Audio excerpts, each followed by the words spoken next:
Bangladesh association of international recruiting agencies বাইরা দাবি করেছে, সিন্ডিকেট ভেঙে দিলে মাত্র 1.5 লাখ টাকায় মালয়েশিয়ায় শ্রমিক পাঠানো সম্ভব। তবে দীর্ঘদিন ধরে সক্রিয় এই সিন্ডিকেটের কারণে এই প্রক্রিয়া ব্যাহত হয়েছে এবং বিপুল পরিমাণ অর্থ লোপাট হয়েছে বলে অভিযোগ করেছে সংগঠনটি।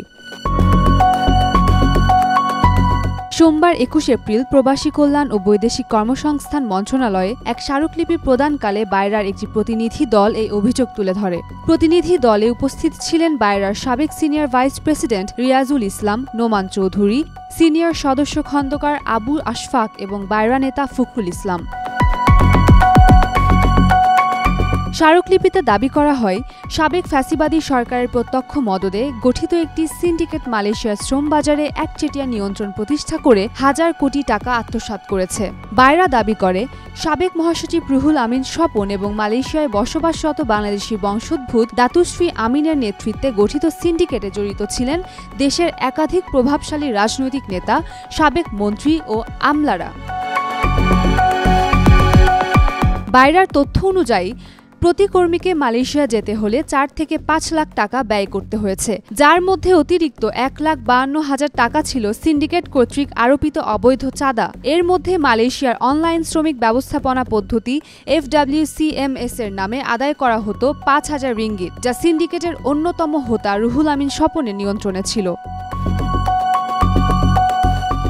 স্মারকলিপিতে আরও বলা হয়, দুর্নীতি দমন কমিশন, দুদক এবং CID-তে এ বিষয়ে একাধিক মামলা চলমান থাকলেও অভিযুক্তরা এখনও অধরা। 5 আগস্টের পর পলাতক থাকা রুহুল আমিন স্বপন ও তার সহযোগীরা আবারও মালয়েশিয়ায় নতুন করে সিন্ডিকেট গঠনের চেষ্টা করছে বলে অভিযোগ করে বাইরা। তারা দাবি করে, বেস্টিনেট নামক একটি IT প্রতিষ্ঠানের মাধ্যমে সিন্ডিকেট প্রায় 12,304 কোটি টাকা আত্মসাৎ করেছে। এই সিন্ডিকেটের কারণে মালয়েশিয়ায় যাওয়ার জন্য চূড়ান্ত প্রক্রিয়া সম্পূর্ণ হওয়া সত্ত্বেও প্রায় 50,000 কর্মী যেতে পারেনি। অনেক কর্মী সেখানে পৌঁছে চাকরি, বেতন ও বাসস্থানের নিশ্চয়তা না পেয়ে মানবেতর জীবনযাপন করছেন। বাইরা নেতা ফখরুল ইসলাম বলেন, মালয়েশিয়ান শ্রম বাজার কোনো গোষ্ঠীর একচেটিয়া সম্পত্তি নয়।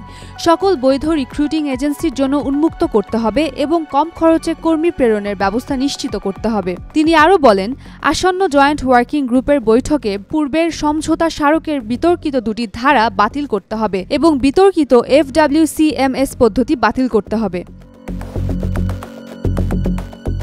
তিনি জোর দিয়ে বলেন, সিন্ডিকেটের মূল হোতাদের আইনের আওতায় এনে দৃষ্টান্তমূলক শাস্তি দিতে হবে, যাতে ভবিষ্যতে আর কেউ শ্রমবাজার নিয়ে এ ধরনের দুর্নীতি করতে না পারে। উম্মেরুম্মান Kranti, Daily San.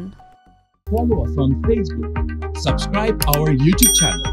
Get the latest update on www.daily-sun.com.